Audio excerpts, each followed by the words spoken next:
Well, good evening, and welcome to We Make the Way, an online series brought to you by the ACLU of Florida. My name is Micah Kubik, the Executive Director at the ACLU of Florida, and we thank you for joining us tonight. We've got a great panel lined up for a rich, full discussion about the Florida Legislature, which just wrapped up its annual session. It's going to be a full discussion because the Florida Legislature is full of, well, something, and we'll let you decide what that something is. Now, we always try to have a rich discussion here on We Make the Way. Every installment is about taking a closer look at civil liberties and civil rights in Florida. Our shared values are under attack every day in ways that are high profile and sometimes in ways that are nearly invisible. We go deep with issues that are already garnering attention, make the invisible issues visible, and highlight the real actions that we can take together to stand up for our values. And we do that by talking directly with some of the most courageous and committed members of the movement for a more just Florida. People who are putting in real work to make the way for progress. Now, there are lots and lots of people in this state who are putting in that work, who are making the way for progress. Unfortunately, the folks doing that work don't make up a majority of the membership of the Florida Legislature. You see, the legislature just concluded its annual session, and what a doozy it was. For the last several years, we've watched as the legislature has passed and governors have signed bills that are increasingly hostile to civil liberties, civil rights, our shared values.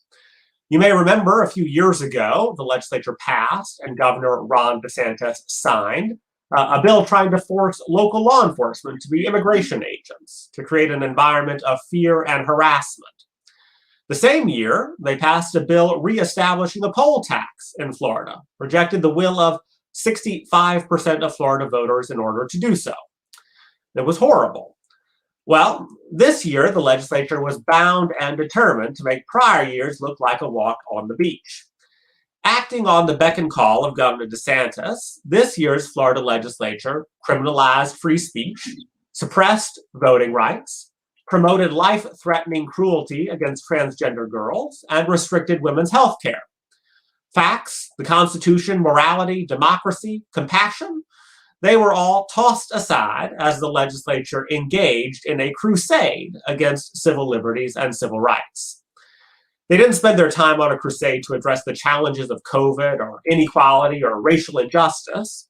No, what we got instead was a crusade against democracy itself. And at the end of this legislative session, we can say without a doubt that Governor DeSantis and the Florida legislature demeaned, diminished, degraded, and disgraced our democracy. We still have plenty that we can do to restore that democracy, and we'll get to that later. But first, we want to spend some time with our great panel to get all the details on what happened during this year's session. On our panel tonight is Kirk Bailey, Political Director for the ACLU of Florida, a great strategist who leads our policy and advocacy work. We have Pamela Birchfort, President of the Commerce Group and a legendary government relations consultant. She knows all the secrets in Tallahassee. And rounding out the panel is Kara Gross, Legislative Director for the ACLU of Florida, our boots on the ground at the state capitol, and a great champion for our values. I want to thank all of you for being here this evening. And if you're watching at home and you have a question for the panel, you can just drop that into the chat, and we'll get around to answering at least a few of those at the end of our discussion. But first, let's dive into a few questions from me. And Pamela, I want to start with you.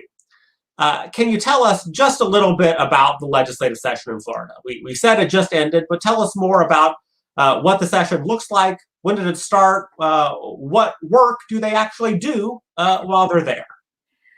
Well, thank you for inviting me to participate this evening, Micah. I appreciate it. And many thanks to all of those of you who joined us to discuss what happened during this 2021 legislative session. During a prior We Make the Way forum, I said that the work of the legislative branch affects all of us because the legislature makes laws that govern what we do every day. And because it affects our lives in so many different ways, it's really vital that the legislators understand that the laws they pass impact us, our families, and the communities we live in. We began the 2021 legislative session on March 2nd, and for 60 consecutive days, there were subcommittee and committee meetings designed to discuss provisions of a bill, discuss additions or deletions from a bill, those are called amendments, and ask questions about the impact of a bill, as well as discuss the fiscal impact of a bill. Participating in those meetings and making contact with legislators was a bit more challenging this session because of the COVID-19 protocols put in place by the legislative leaders. The Capitol was practically closed to the public this year. The Senate office building was off limits this year, and the public was unable to attend meetings and present in-person testimony. A facility away from the Capitol was set up for remote testimony to the Senate committees, and the House of Representatives had only limited access to committee meetings for in-person testimony. But if you were even fortunate enough to be able to provide that testimony, it was rushed. Most presenters were only given 2 minutes to make their case. And we're talking about people who traveled to Tallahassee from all over Florida to discuss the impact of the bill. Few legislators seemed interested in the public views this year. In a few instances, while people were giving those 2-minute testimonies, if they happened to go over a second or two, their mics were cut off. And even in a few more instances, when people were providing testimony quite passionately and perhaps using words that you don't often hear in a public forum, they were escorted from the committee meeting room and barred from entering the Capitol for the duration of the session. It was very cruel. The 60-day session ended on Friday, April 30th. And I sincerely regret to inform you that there was very little done to help you, to advance, enhance, or improve the everyday quality of life for you. There were no guardrails around the legislature this year. The conservative majorities in both chambers were emboldened to offer a red meat extreme agenda. The public was nearly shut out. Lawmakers took advantage of the situation and did whatever they wanted to do. During one of the final debates in the House chamber, one legislator, while debating an education bill, asked the sponsor of the bill, well, why is this in the education bill? Why did you put it in here? And the sponsor's response was, because we can. And that pretty well sums up the 2021 legislative session. So I'll turn the mic back to Micah, and I know that we will hear from Kirk and Kara about some of those measures that were harmful, hurtful, and hostile, maybe one or two that are hopeful, and a bit about what the legislature could have and should have been doing during this 2021 session. Back to you, Micah. Thanks, Pamela. I want to stay with you for just one more minute first. You told us, obviously, how different it was this year in terms of how the legislature functioned, and certainly that there was a doubling down on the sort of extremist agenda. But you've been watching the legislature for a while now. I wonder if you could tell us, how would you compare this year's session to previous years in terms of the agenda itself? I mean, was it more extreme this year? Was it less? Give us sort of a comparison. Micah, I will publicly say this was my 42nd consecutive session, and I have never seen such an extreme agenda. I truly don't know what it is they're going to do next year, because they virtually did every imaginable thing this year. When I say red meat, when I say speaking to the extreme base, it was all of that and more. And because we had so little in-person contact with legislators, they were virtually insulated from the public and truly forgot that they were representatives of the people. Thank you, Pamela. I shudder to think what their imagination will bring. I think their imagination might be a little more expansive than yours and mine, and I'm a little frightened about that. But let's talk in a little more detail about some of the specific bills that were passed this year. Without a doubt, I think the most high-profile action the legislature took was passing this bill called HB1 that basically criminalizes peaceful protest. We've talked about it here on We Make the Way a few times. We at the ACLU have been denouncing this horrific bill ever since Governor DeSantis proposed it in September 2020. The governor proposed the bill to try and criminalize people speaking up, especially for racial justice, for police accountability, and in order to take us back in time to the days of Jim Crow Florida. But Kara Gross, remind us, what is this bill about? What does it do? And what makes it so uniquely, incredibly, shamefully awful? Yeah, thank you, Micah. You pretty much summed it up. I mean, this bill is a threat to our First Amendment rights to free speech and the right to peaceful assembly. It silences dissent and it criminalizes peaceful protesters. So just for a little bit of background, HB1 was first proposed by the governor back in September in the wake of the peaceful protests in response to the killing of George Floyd. And in response to those protests that were happening throughout Florida, that the vast majority of them were peaceful protests, the governor, instead of hearing those pleas and hearing those cries and trying to address police brutality and excessive use of force, his reaction to that was instead to propose HB1, which is the anti-peaceful protest bill. His reaction was to crack down on people protesting in the streets and to try and silence dissent and prevent people from exercising their First Amendment rights. And he did this back in September when he proposed this bill, and then it was filed in January. He pretended that it was filed in response to the violent attack on our nation's capital in DC. But he had proposed this bill back in September before any of that had happened. So we know that the intent of this bill was to silence protesters who were seeking racial justice. And this bill is so disturbing and so problematic because the language of it is so broad and so vague, and the criminal penalties are so harsh that it really is impossible for individuals to know how to conduct their behavior so as not to be arrested and incarcerated and to be criminalized with a felony conviction for the rest of their lives under this bill.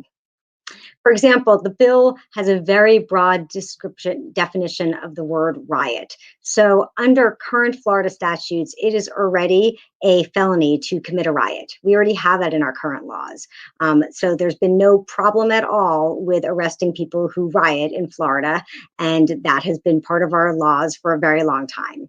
What this bill does is it expands the definition of riot to include people who are participating in protests that turn violent through no fault of their own. So under this bill, the mere participation in a protest that turns violent, even if you didn't engage in any riotous conduct or any violent conduct, you could be charged with a felony, you could lose your voting rights, and you could go to jail for up to 5 years in prison under this bill. Additionally, under this bill, it creates new crime of aggravated riot. And under this definition, this very broad definition of aggravated riot, you could be charged with a second-degree felony and up to 15 years of prison just for forcefully blocking traffic.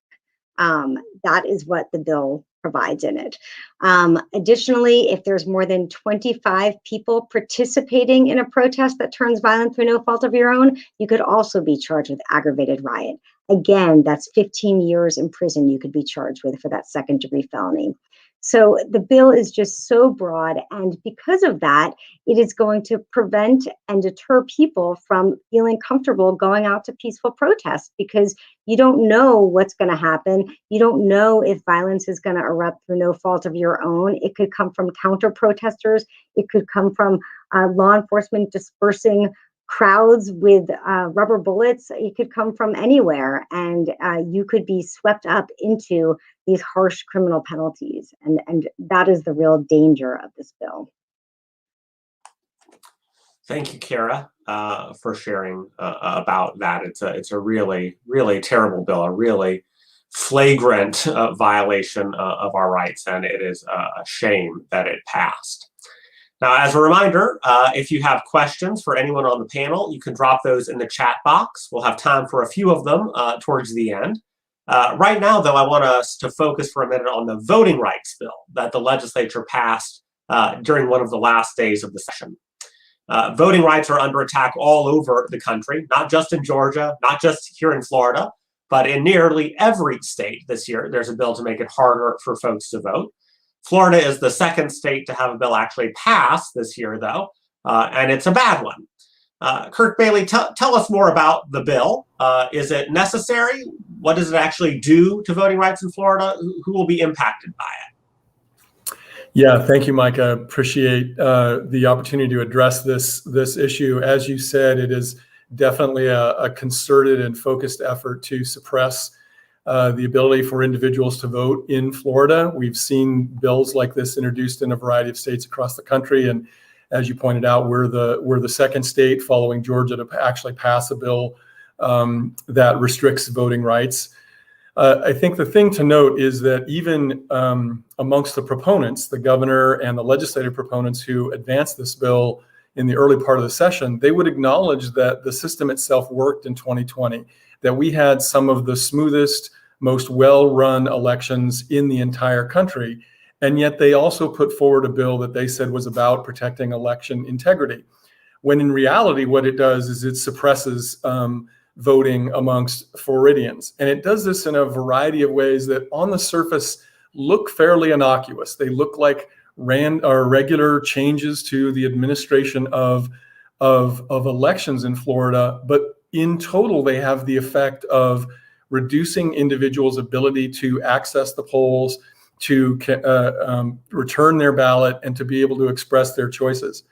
So let me elaborate on that just a little bit. In the 2020 electoral cycle, we saw a growth in the use of drop boxes, as well as vote by mail, largely due to responses to the COVID-19 pandemic and the need to have more alternative ways for individuals to be able to turn their ballots in rather than doing so in person on election day, which would have been a public health threat.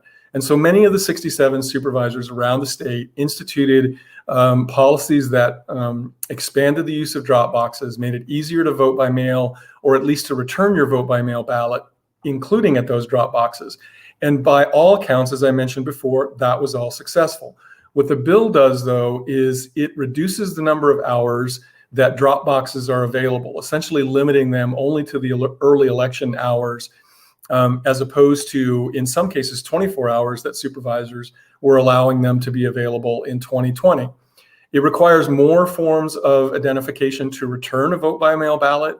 It limits the ability of voters to return ballots for family members, or if you're a caregiver for somebody who's unable to return their ballot because of a medical condition or other disability. And so that's an important provision to keep in mind. And then, reminiscent of the Georgia bill, there are also prohibitions in the bill against individuals providing food or water to individuals who are in line attempting to vote at an early voting site or on election day itself. And as we know in Florida, we have a significant problem with election day lines where individuals, particularly in a variety of communities around the state, are unable to quickly get into their voting location, and they end up in these long lines, often in incredible heat for long periods of time. And so it's particularly egregious that the legislature would prohibit individuals from supporting those folks as they were trying to exercise the franchise. I would be remiss if I didn't note, however, that we did have some allies in this particular fight. The bill, as introduced, did see some changes as it went along. It was not enough to make it satisfactory, but I would say that in that debate, the supervisors of elections from around Florida were unified in their opposition to this bill on almost every provision. And really, in addition to all the calls and emails and texts that were sent by many of our listeners and viewers, I think the combination of public outcry and the supervisors opposing this bill really did change the debate some. At the end of the day, however, it's still a terrible bill. It's every bit as bad as what happened in Georgia, and we're going to have to use the interim to mobilize around how we're going to respond to these voting restrictions. I hope that was a good summary, Micah. Back to you. Thanks so much, Kirk, for the information on that bill. It really does go to show that there are a lot of different ways that you can undermine voting rights in this country, and that's certainly one of them. Both the bills we just heard about were ones that got a lot of debate, a lot of attention through the session. The governor and legislative leaders were very clear that they were prioritizing these bills, would move heaven and earth to pass them. But there was another bill where the process wasn't so clear, and that's the bill that persecutes transgender youth. It was passed at the last moment after everyone, including the sponsor, had told the world that the bill was dead, wouldn't move forward. So Kara, tell us, what's the story on this one? Yeah, thank you, Micah. I mean, this is such a cruel and hateful bill, and really just an outright attack on the LGBTQ community and on transgender youth. It's part of a nationwide attack on transgender individuals, and Florida is, has joined that very shameful and cruel attacks on transgender youth with this bill. So as you said, there was a bill that was HB 1475 or SB 2012. And those were the bills that everybody was following because those were the bill numbers that were banning transgender youth from playing sports with the gender that they identify with. And as you said, the bill had passed in the House, but it had stalled in the Senate. And it had stalled in the Senate so much so that the bill sponsor had said, it's not going anywhere and we're going to come back next year and think about it. And so even though there was indication that it had stalled in the last 11th hour of the session, just 2 days before session, they amended another bill that had absolutely nothing to do with transgender rights at all. It was a charter school bill, and they amended this provision onto it that would ban transgender youth from playing sports with the gender that they identify with, from playing team sports. And this is so broad and so expansive. This ban applies to middle schoolers and high schoolers and beyond, and college. And so it's an outright ban that basically says that based on your birth certificate at or near the time you were born, whatever gender is indicated on that birth certificate is the team that you need to play on. And it is just cruel, and the way that they did an end run around the process to try and get this passed is again another sign where the governor is getting what he wants, and he's going around the legislative process in order to do it. And it's appealing to extreme views that are not in line with Floridians. There was bipartisan opposition to this bill from all corners. This was not a popular bill in Florida. Nobody wanted it, and there wasn't any problem in Florida that it was addressing. Over and over, legislators had asked the bill sponsor, where is the need for this bill? What is the problem? And the legislators, the bill sponsors, those who supported the bill, were unable to come up with any reason whatsoever why this bill is needed in Florida, because it's just not a problem here. And so it is, just an outright attack, and so shameful. Thank you, Kara, for sharing on that one. It really is remarkable how much the cruelty and the disdain for democracy seem to go hand in hand. So one more question for you, Kara. Every year in recent memory, the sun has risen in the east, it's set in the west, and the Florida Legislature has taken up a bill to restrict reproductive freedom. It is that predictable. So what was this year's attempt to restrict a woman's ability to make decisions about her own health care? Yeah, thank you, Micah. So this year, again, like every year, they try and restrict women and their right to make the decision for themselves and for their family. And the version of it that passed the House, but fortunately did not pass the Senate, so it did not become law. It would restrict a woman's ability, and actually just an outright ban on a woman's ability to make the determination for herself whether to have an abortion when there is a genetic diagnosis of an anomaly, a fetal anomaly.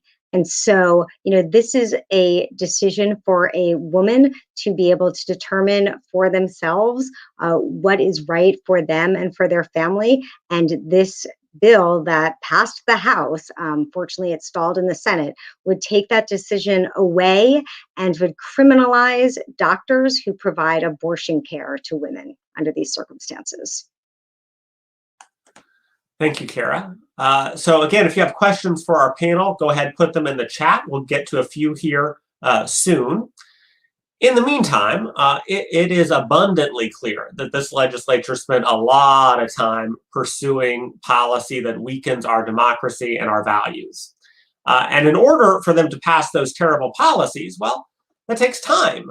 They spend time hearing or maybe ignoring constituents, debating, amending, strategizing on the bills. And that means that that's time and energy that's taken away from pursuing policies that would actually help people or make Florida more just and free. But by and large, the legislature chose not to focus on areas where they could do that. I think even folks who've been around a long time were a little surprised that the legislature declined to discuss police accountability in a real way at all. For the last year, policing has been a high-profile issue, and it's certainly been a very important issue for much longer than the year that it's been a high-profile issue. Other legislatures around the country are taking action to impose even a hint of accountability for law enforcement. And Floridians have been taking to the street for the better part of a year about the issue, where there's clear popular support. And yet, that message didn't really seem to get through to the legislative leadership in Tallahassee. So Kirk, tell us, what did the legislature actually do in response to the demand for change in policing? Yeah, thank you, Micah. You're exactly right. I mean, there was an opportunity for them to address this in a comprehensive way, particularly in the light of the events of the last year, but they did not do so. And I think, most egregious, they didn't do so. And what they did was HB1 and the response of that bill, this anti-peaceful protest bill, which I think was a direct affront to Floridians' call for police accountability and reforms in policing. Now, what I would say is that what they did do was the very bare minimum that they could possibly have imagined. I won't speak to what I think their intent was, but it certainly, I think, conveys a question about whether or not they did it just to say they could do something on policing reform. But what the bill did do, and this was a bill called HB 7051, what it did do is put in place some requirements for training for officers. In a couple of years, these training requirements will go into effect. It will require that there is a curriculum and standards around training for officers that includes de-escalation tactics, the use of force, particularly chokeholds, and a variety of other things like that. They also put into effect a requirement that officers who have misconduct complaints against them or other use of force charges or complaints against them, that those records are kept in their files for at least 5 years.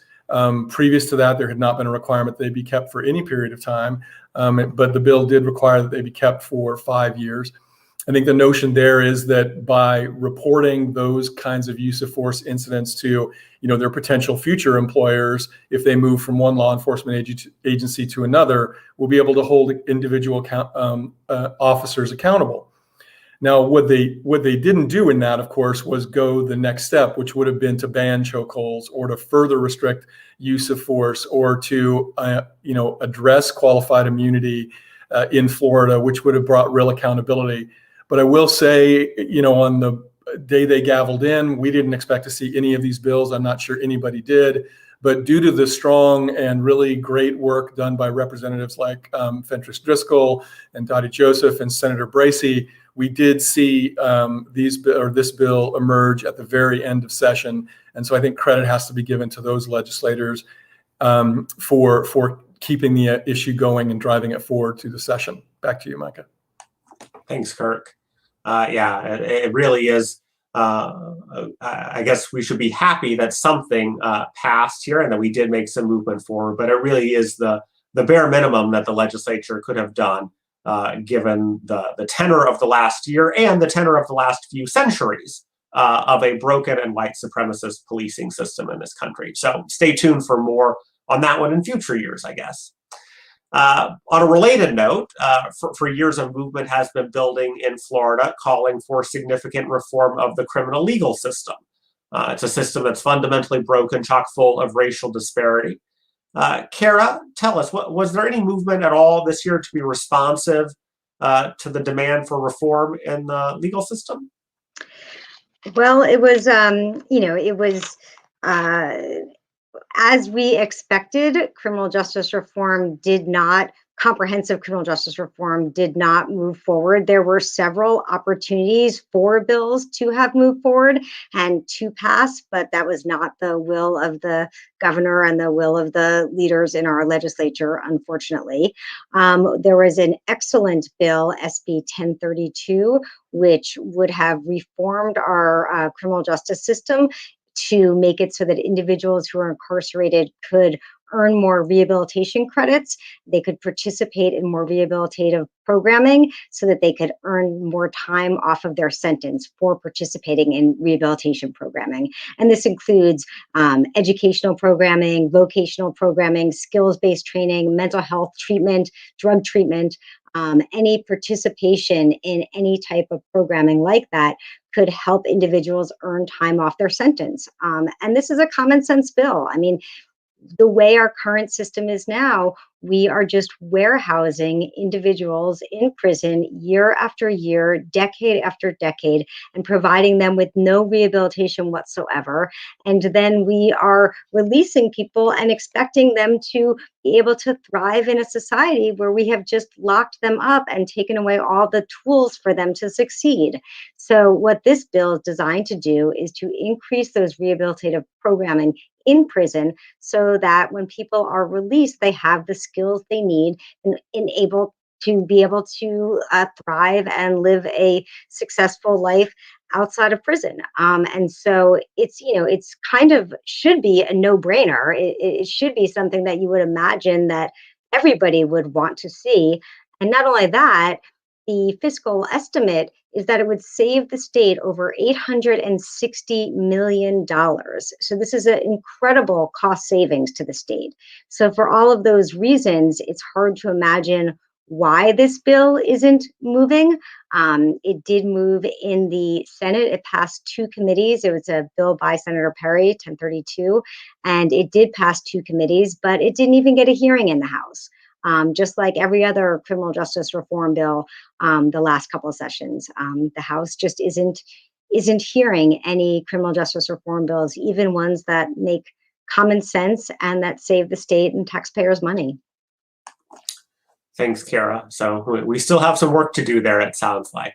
We have some work to do to break through.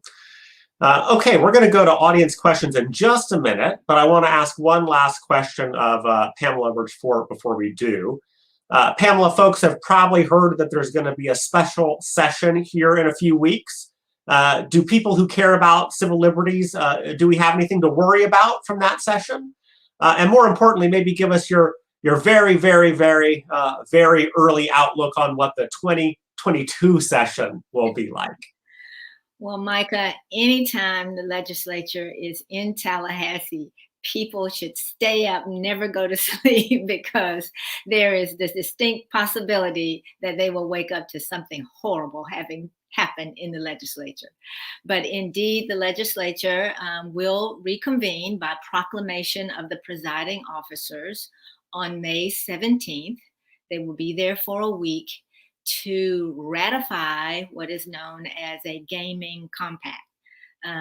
As you know, a few years ago, the legislature put on the ballot an opportunity for the citizens to decide whether they wanted gaming, and that didn't get anywhere.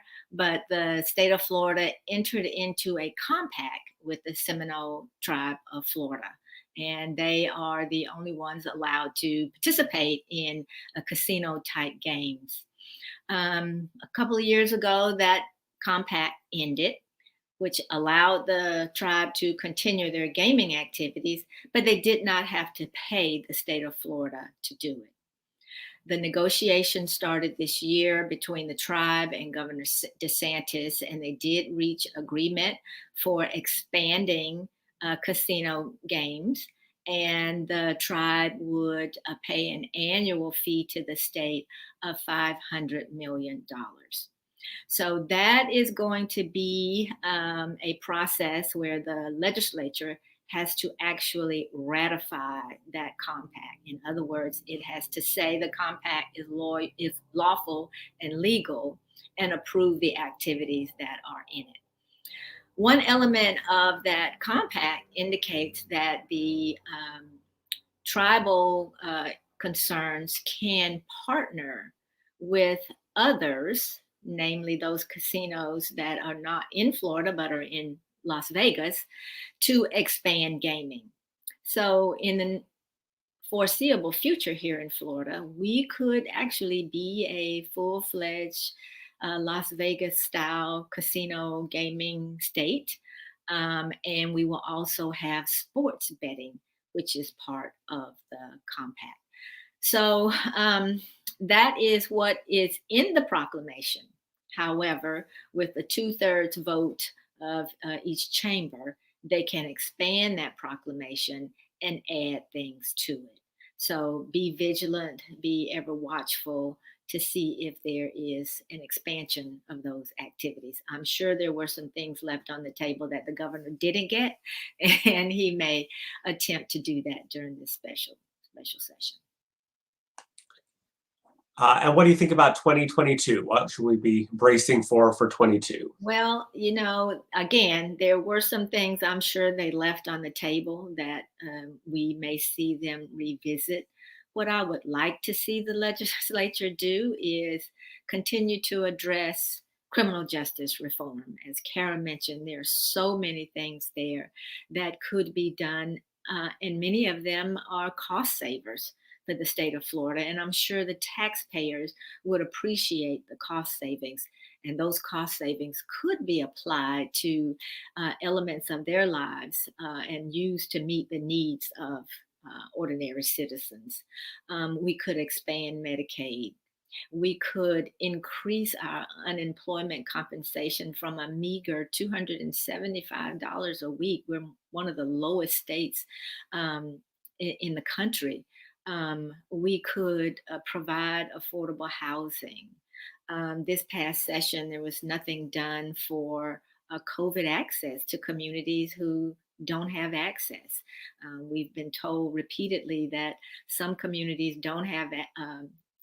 aren't taking the vaccine because of vaccine hesitancy, being afraid of the vaccine or concerned about the vaccine.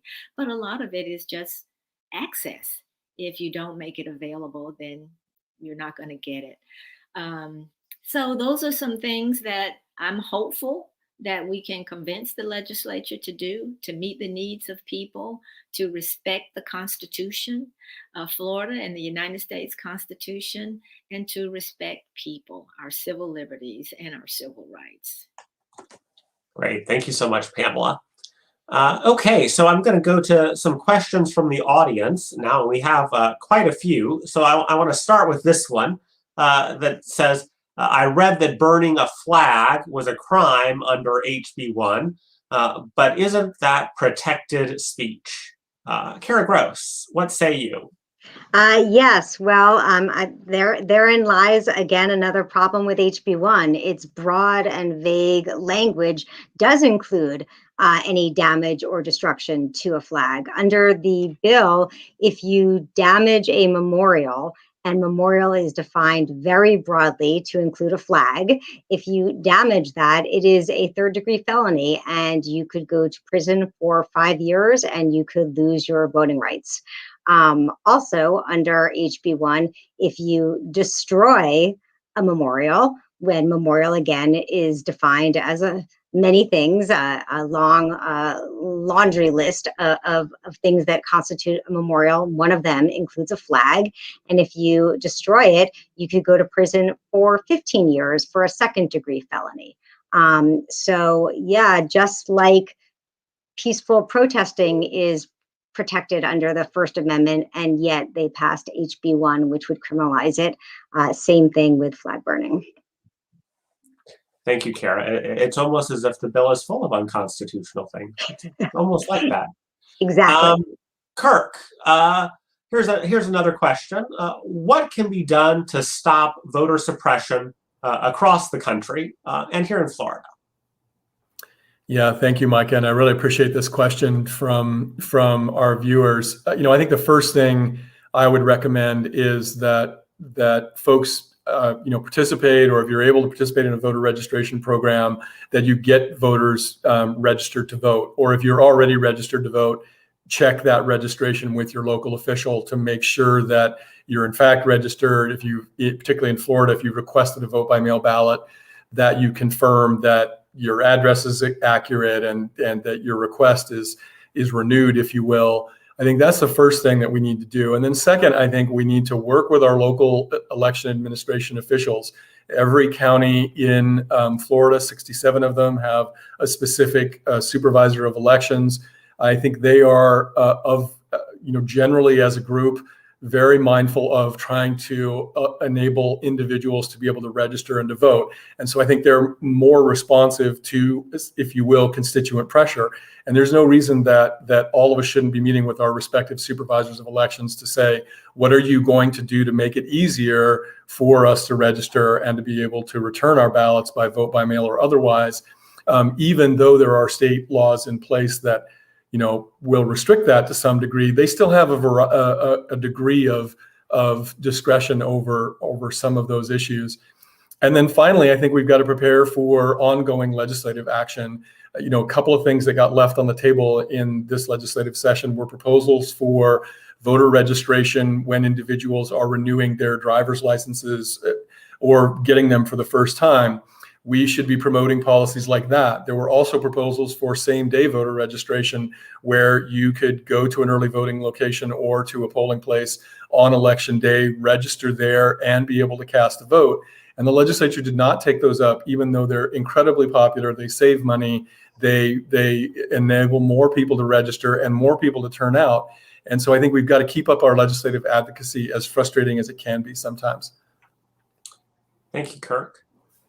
So a couple times folks have noted during our conversation tonight the way sort of procedural hijinks were used in order to undermine civil liberties and civil rights. So here's an interesting question on that theme. Pamela, what would it take to get the legislature to stop adding unrelated issues as amendments to bills? Micah, every 2 years after we have elections, the legislature convenes in what's known as an organizational session. At that time, each chamber submits for a vote of its chamber their rules, how they're going to conduct their session, and how bills are designed to pass. And part of those rules is a provision known as germanity. It says that in order to add something to any existing bill, what you're adding has to actually relate to the main bill. It has to be germane to that bill. Over the years, the legislature has just changed the definition, if you will, of the word relate to. And we are seeing such unrelated, disinterested issues that happen to conjoin and pass the legislature. As Kara indicated, there was a bill relating purely to charter schools. The title of the bill read, "An Act Relating to Charter Schools."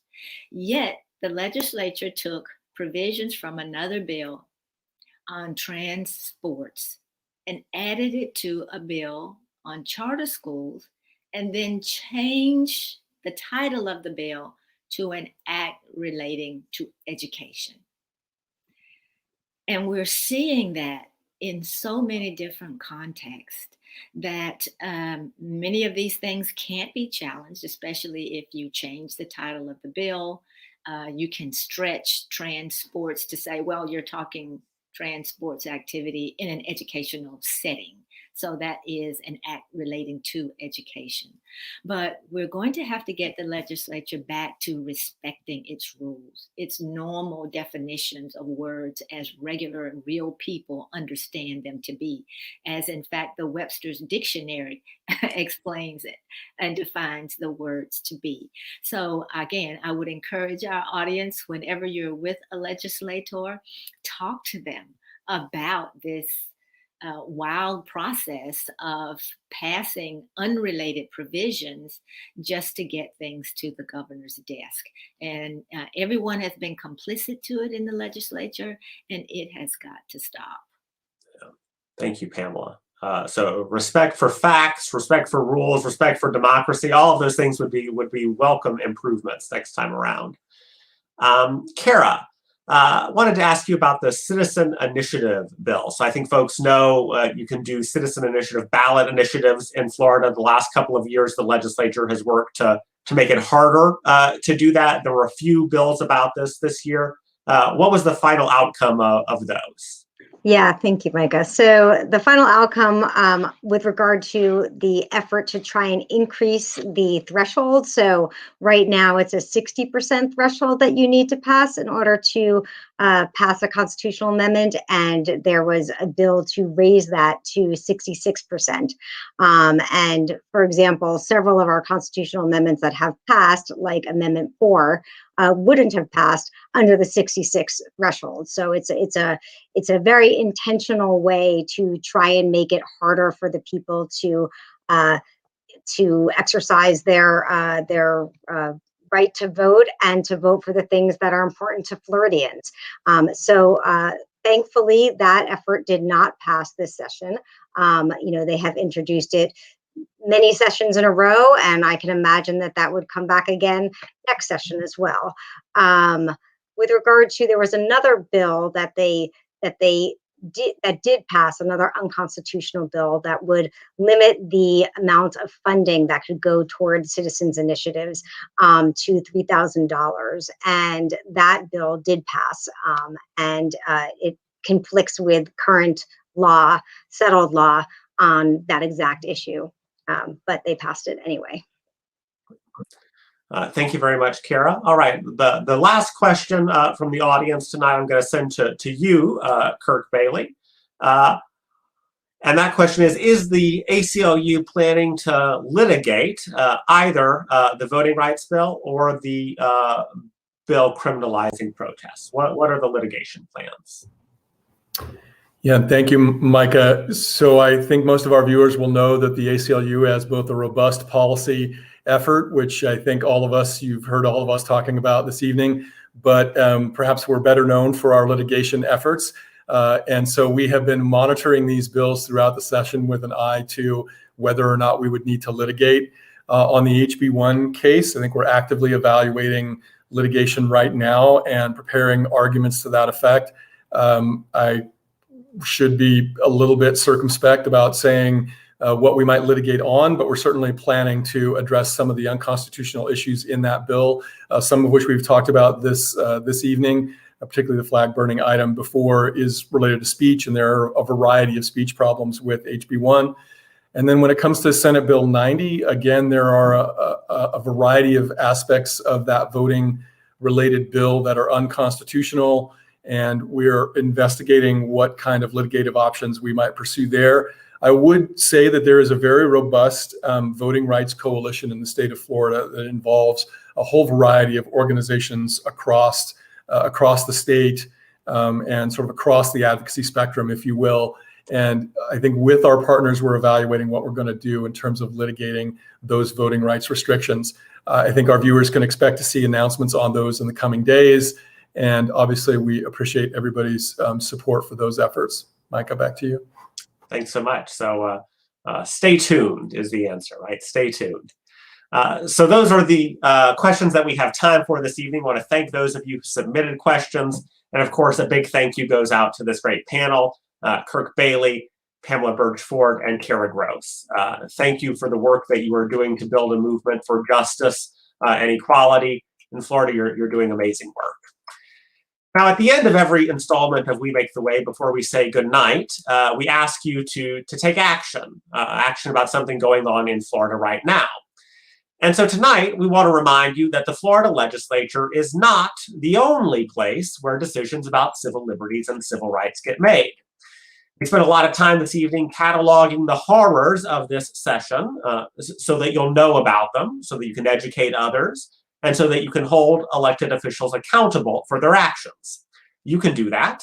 We can do that together so that we end the cycle of attacks on our values. But it's also vitally important to remember that the way to a better Florida does not run exclusively through the legislature or through the governor's mansion. Instead, local elected officials all across this state, in your town, your city, your county, your school district, your prosecutorial district, they make hundreds of decisions every year that are just as important for civil rights and civil liberties. Those decisions often fly beneath the radar, barely noticed even by those of you who pay very, very close attention. A lot of folks aren't aware just how much authority those local officials, like the prosecutor, the elected prosecutor, the elected sheriff, the elected supervisor of elections have. Those officials can make those decisions without consulting anyone else. And those decisions have a huge impact on civil rights and civil liberties. You heard a few minutes ago that the legislature declined to take action on most criminal justice and policing issues, really refused to even acknowledge it as an issue. And that's a shame, but we can't let it be the end of the story. No, that story's not over. Instead, those of us who care about having a criminal legal system that strengthens our communities have to move on to a new level. And that level is talking to local prosecutors, encouraging them to make different decisions in how they run their offices, who they charge, what they charge them with, what sentence they pursue.